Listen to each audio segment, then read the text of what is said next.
যুক্তরাষ্ট্রে নাগরিকপ্রাপ্ত শতাধিক মানুষের জন্য তৈরি হচ্ছে বড় অনিশ্চয়তা।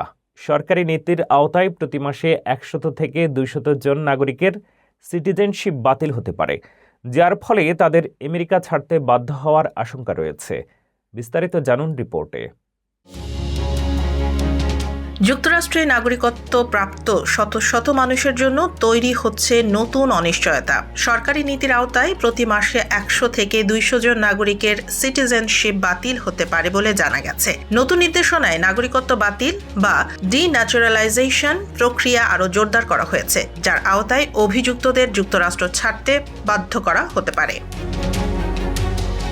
সংশ্লিষ্ট সূত্র জানায়, যেসব ক্ষেত্রে নাগরিকত্ব গ্রহণের সময় তথ্য গোপন, ভুল তথ্য প্রদান বা গুরুতর অপরাধের অভিযোগ রয়েছে, সেসব বিষয় পুনরায় পর্যালোচনা করা হবে। তদন্ত শেষে আদালতের মাধ্যমে নাগরিকত্ব বাতিলের সিদ্ধান্ত নেওয়া হতে পারে।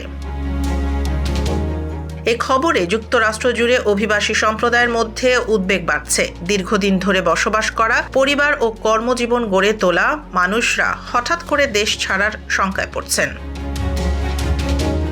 বিশেষজ্ঞদের মতে এই সিদ্ধান্তের প্রভাব শুধু অভিযুক্ত ব্যক্তিদের ওপর নয়, বরং পুরো অভিবাসী সমাজের মানসিক স্থিতির ওপর পড়তে পারে।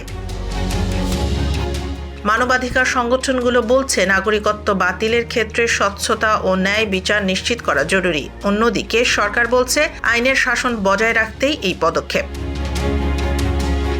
এই নীতি বাস্তবায়ন হলে আগামী মাসগুলোতে আরও অনেক নাগরিকের ভবিষ্যৎ অনিশ্চয়তার মুখে পড়তে পারে।